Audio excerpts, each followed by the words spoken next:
అరుణాచలంలో దారుణం జరిగింది. తిరువన్నమలై గిరి ప్రదక్షిణ మార్గంలో ఇద్దరు యువతులపైన గ్యాంగ్ రేప్ జరిగింది. మీరు వింటుంది నిజమే. ఇద్దరు మహిళల్ని చాలా దారుణంగా అఘాయిత్యానికి పాల్పడింది ఓ గ్యాంగ్. ఈ నెల 30 తేదీన 31న ఇద్దరిపైన వేరువేరు సంఘటనలో వేరువేరు రోజున ఈ ఘటన జరిగింది. అది పౌర్ణమి రోజున. పవిత్ర పుణ్యక్షేత్రంగా భావించేటువంటి అరుణాచలేశ్వర శివ అని చెప్పి వెళ్ళేటువంటి అందరూ కూడా ఒక్కసారిగా ఈ సంఘటనతో షాక్ గురయ్యారు. అది పౌర్ణమి రోజు. గిరి ప్రదక్షిణ మీకు తెలిసిందే. ఆ 14-15 కిలోమీటర్ల గిరి ప్రదక్షిణ ఎంతటి విధంగా ఉంటుందని చూడండి. అక్కడ ఆ లింగాల చుట్టూ తిరుగుతూ ఉండాలి. సో కుబేరలింగం, వాయులింగం, అగ్నిలింగం, ఇవన్నీ చుట్టూ యమలింగం, ఇవన్నీ తిరుగుతూ చివరిగా మళ్ళీ ఆలయానికి చేరుకుంటుంటారు. ఈ గిరి ప్రదక్షిణలో పౌర్ణమి రోజున అంటే ఇసుకేస్తే రాలనంత జనం ఉంటారు. ఇసుకేస్తే రాలనంత జనం, సుమారుగా చాలా వెడల్పుగా, అది 2 లేన్ రోడ్. అది ఆ రోడ్డు పైనే అటువైపు ఇటువైపు ఇసుకేస్తే రాలనంత జనం ఉంటారు. ఆ రోడ్డు మీద అంతమంది జనం ఉండగా మరి ఆ మహిళలు గిరి ప్రదక్షిణ పూర్తి చేసుకొని తిరుగు ప్రయాణం అవుతున్నటువంటి మహిళ పైన ఒకసారి, ఆ తర్వాత అంటే ఆ జనం ఆ రోడ్డు మీదే కాదు, ఆ రోజు ఆ ప్రాంతం మన తిరువన్నమలై మొత్తం కూడా జనంతో కిక్కిరిసిపోతుంది. అటువంటి సిచ్యువేషన్ ఉంటుంది. ఇంకో చోట ఇంకో మహిళ తన ఫ్రెండ్తో గిరి ప్రదక్షిణ చేస్తూ అక్కడ ఆగిపోయింది. హోటల్లో టిఫిన్ చేస్తున్నారు. ఆ తర్వాత అక్కడ నుంచి బయలుదేరిపోలేమని లోపే ఒక్కసారిగా ఒక సమూహం వచ్చి ఆ మహిళ పైన. ఆ తర్వాత 2 సంఘటనలో కామన్ పాయింట్ ఏంటంటే, ఒక వివాహితని ఇదే రకంగా తన ఫ్రెండ్తో పాటుగా ఉన్నప్పుడు వివస్త్రణ చేసి వీడియోలు రికార్డు చేసి ఇద్దరికి వివస్త్రణ చేసి వీడియోలు రికార్డు చేసి బెదిరించారు. ₹1,00,000 కావాలని ఆ మహిళకి వాట్సాప్లో మెసేజ్ పెట్టారంట, వీడియోలు పంపించారంట.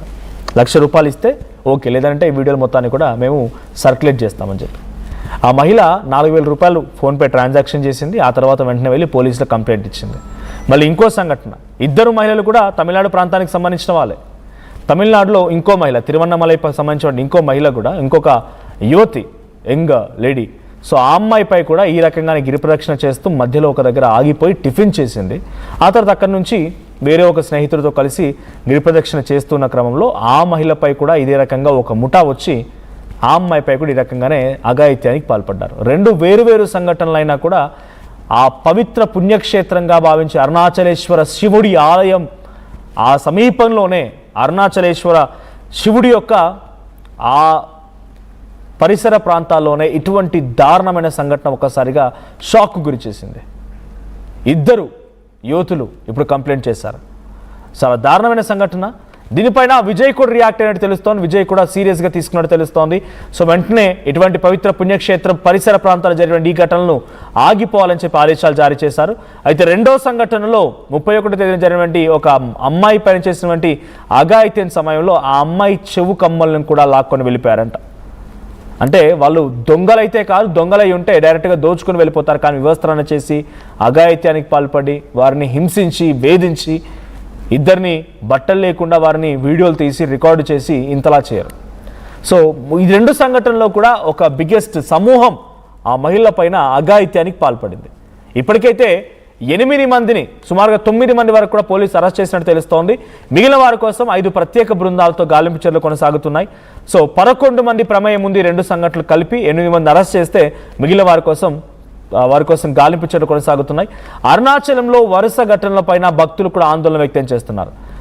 గిరి ప్రదక్షిణలో రోజుకు సగటున కొన్ని వేలల్లో లక్షల్లో ఉండేటువంటి సామాన్య జనం భక్తులు గిరి ప్రదక్షిణ చేస్తూ ఉంటారు. మరి ఆ సమయంలోనే ఇటువంటి ఓ ఘటన జరిగిందని అంటే అరుణాచలేశ్వరంలో ఎటువంటి సెక్యూరిటీ ల్యాబ్స్ ఉందో అర్థమవుతోంది. సెక్యూరిటీ ల్యాబ్సే కాదు, ఎటువంటి దోపిడీదారులు, దొంగలు, ఇటువంటి ముఠాలు, చిల్లర గ్యాంగ్ ఉందో అర్థమవుతోంది. సో సీఎం విజయ్ కూడా రియాక్ట్ అయ్యారు. బట్ ఏదేమైనా ఈ సంఘటన ఒక్కసారిగా షాక్ గురి చేసింది. వివిధ ప్రాంతాల నుంచి, బహుశా తెలుగు రాష్ట్రాల నుంచి కూడా చాలామంది వెళ్ళే ఉంటారు. మీకు అరుణాచలంపై అవగాహన ఉండే ఉంటుంది.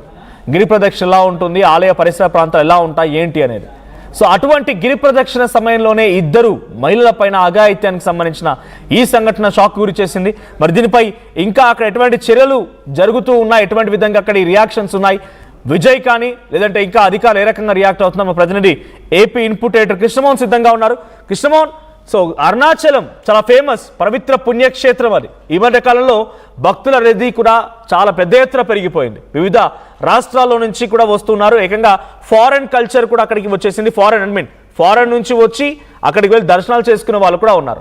అటువంటి పవిత్రమైనటువంటి పుణ్యక్షేత్ర పరిసరాల్లో ఇద్దరు అమ్మాయిలు చాలా దారుణాతి దారుణంగా అఘాయిత్యాన్ని చేశారు కొంతమంది ముఠా సభ్యులు కలిసి. 2 సంఘటనలు వేరు కానీ ఇక్కడ 11 మంది ముఠా సభ్యులు అంటే తెలుస్తోంది.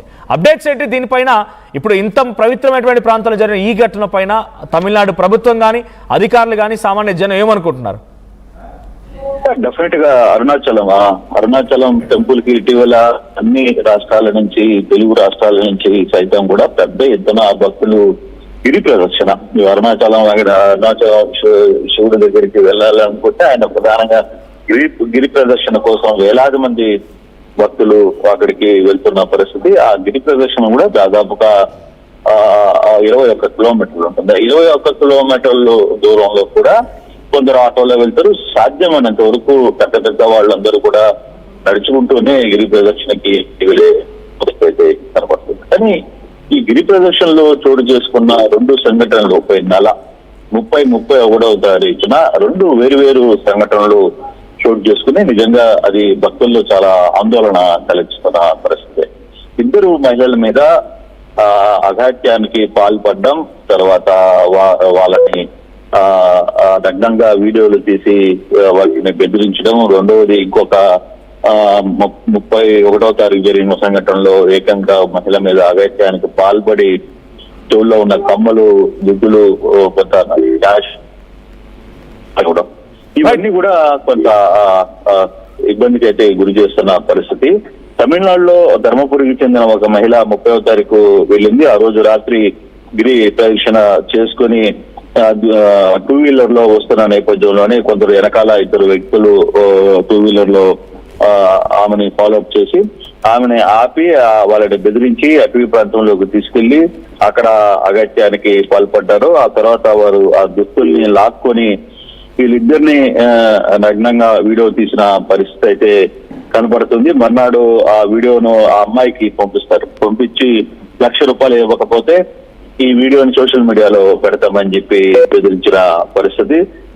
దీంతో 4,000 మాత్రం అమ్మాయికి పంపించి తర్వాత మిగతా వ్యవహారాన్ని కొంత ఆపే ప్రయత్నం అయితే చేస్తారు. కానీ ఇప్పటికిప్పుడు జరిగిన ఈ వ్యవహారంలో ఇప్పటికిప్పుడు ఈ వ్యవహారం పూర్తిగా కూడా జరిగిన తర్వాత మరో ఘటన 31వ తారీఖు జరిగే పరిస్థితి అయితే ఉంది. ఆ 31వ తారీఖు జరిగిన ఘటనకి పూర్తిగా కూడా ఈ వ్యవహారంలో 31 తర్వాత జరిగిన ఘటనలో కూడా ఆ అమ్మాయిని కూడా అమ్మాయిని కూడా అఘాత్యం చేసి చెవిలో దుద్దులు తీసుకునే ప్రయత్నం అయితే చేశారు. అంటే వీళ్ళందరూ కూడా ఒక ముఠాగా కలిసి తీసుకుంటున్నారు అనేది గుర్తించారు పోలీసులు. అయితే ఈ వ్యవహారాన్ని కూడా విజయ్ గవర్నమెంట్ చాలా సీరియస్ గా తీసుకుంది. వీళ్ళందరూ కూడా అడియార్ గ్రామానికి సంబంధించిన వాసుదేవన్, అలాగే పెద్ద బాలిపట్టుకి సంబంధించిన ఆకాష్, అసునాథ మరానికి సంబంధించిన గ్రామానికి సంబంధించిన అప్పు, హరీష్ రావు, శర్మ, తర్వాత సేందమంగళం గ్రామానికి సంబంధించిన అరుణ్ కుమార్, తిరువణమలైకి సంబంధించిన బాలాజీ నగర్ సంబంధించిన శివ గణేష్. దీంట్లో ఒక సమస్య ఏంటంటే 16 ఏళ్ళలో ఒక చిన్న మైనర్ బాలుడు కూడా ఈ నిందితుల్లో ఉన్నారు. వీళ్ళని 8 మందిని మంగళవారం రాత్రి పోలీసులు అరెస్ట్ చేశారు. మరో 3 కోసం గాలింపు అయితే జరుగుతోంది మహారాజ్. కానీ కేసు చాలా సీరియస్ గానే తమిళనాడు ప్రభుత్వం వెంటనే టేకప్ చేసింది. కేసుని తీసుకోవడం, కేసు తర్వాత ఏం జరిగింది, అసలుకి ఎలా ఇంపాక్ట్ ని దీన్ని చూడాలి అనే ఒక ప్రయత్నంలో ఇమీడియట్ గా అక్కడ 11 మందిలో 8 మందిని అదుపులో తీసుకున్నారు. మరో 3 కోసం అయితే గాలిస్తున్నారు. ఇది సీఎంఓ దాకా వెళ్ళడం, విజయ్ కూడా ఈ వ్యవహారాన్ని చాలా సీరియస్ గా తీసుకోవడం, వెంటనే ఆదేశాలు రావడం, వెంటనే 8 మందిని అదుపులో కూడా తీసుకునే పరిస్థితి అయితే కనబడుతుంది. మరో 3 కోసం అయితే గాలింపు చర్యలు చేస్తున్నారు. రైట్, ఈ స్థాయిలో ఇంత పౌర్ణమి రోజున ఇసుకేస్తే రాలనంత జనం ఉన్నటువంటి ఆ పరిసర ప్రాంతాల్లో ఇంత పర్ఫెక్ట్ గా పక్కాగా చేయగలిగారు ఆ ముఠా అంటే, ఇది నాకు తెలిసి 2 ఇన్స్టాన్సెస్ బయటపడ్డాయేమో, మహిళలు కంప్లైంట్ చేశారేమో, కానీ గతంలో ఇంకా ఈ మాదిరిగా జరిగే అవకాశం కూడా ఉంది. దీనిపై ప్రత్యేక నిఘా కానీ ఒక స్పెషల్ టీమ్ కానీ ఏమైనా ఉండబోతోందా? డెఫినెట్ గా ఉంటుంది కదా. అరుణాచలం లాంటి ప్రదేశంలో అందులో ఇప్పుడు జరిగిన సంఘటన దాన్ని చాలా సీరియస్ గా తీసుకుంది పోలీసు. మామూలుగా అంటే రెగ్యులర్ గా కొన్ని వేల మంది ఉంటారు. రెగ్యులర్ గా ఆ గిరి ప్రదక్షిణ చేసే కానీ మామూలుగా గురు పూర్ణిమ అట్లాంటి రోజుల్లో అసలు స్పెషల్ డేస్ లో అయితే లక్షలాది మంది మనిషి నడవడానికి కూడా వీలుగానటువంటి పరిస్థితి ఉంటుంది. కానీ ఇప్పుడు ఈ ఇష్యూలో మాత్రం ఆ రోజు 31వ తారీఖు 2 సంఘటనల్లో కూడా పెద్దగా జనాలు లేకపోవడం, మహిళలు కొద్దిసేపు అక్కడ ఉండడం, వాళ్ళ వెనకాల స్కూటర్ లో ఇద్దరు వాకప్ చేయడం, వాళ్ళ వెనకాల పడడం, తర్వాత వెంటనే వాళ్ళని ఫారెస్ట్ లోకి తీసుకెళ్లడం, ఆ పక్కన ఉన్న అటవీ ప్రాంతంలోకి కొంత ప్రాంతం అంతా కూడా జనాలతో, తర్వాత కొంత ప్రాంతం అంతా బాగుంటుంది మనోజ్. మరి కొంత ఏరియా మాత్రమే కొంత అటవీ ప్రాంతానికి సంబంధించిన ఇష్యూ. మిగతా అంతా కూడా సిటీలోనే చాలా వరకు కూడా ఉంటుంది. కొంత ప్రాంతం మాత్రమే తేడా ఉంటుంది. ఆ ప్రాంతంలో ఈ వ్యవహారం జరగడం వల్ల పోలీసులు చాలా సీరియస్ గా తీసుకున్నారు. దీని మీద నిఘా పెట్టుకున్న పరిస్థితి ఉంది. సంబంధించిన సిపి కూడా దాన్ని ఏమి సీరియస్ గా వదలడం లేదు. మేము దీన్ని చాలా సీరియస్ గా తీసుకుంటాం. అట్ ద సేమ్ టైం ఇక మఫ్టీలో కూడా మహిళల్ని, అట్ ద సేమ్ టైం మగవారిని కూడా పోలీసులని, ఉమెన్ పోలీసుని కూడా ఖచ్చితంగా మేము అక్కడ డిప్లాయ్ చేస్తున్నామని కూడా చెప్పిన పరిస్థితి. Right, thank you Krishnamohan. So Arunachaleswara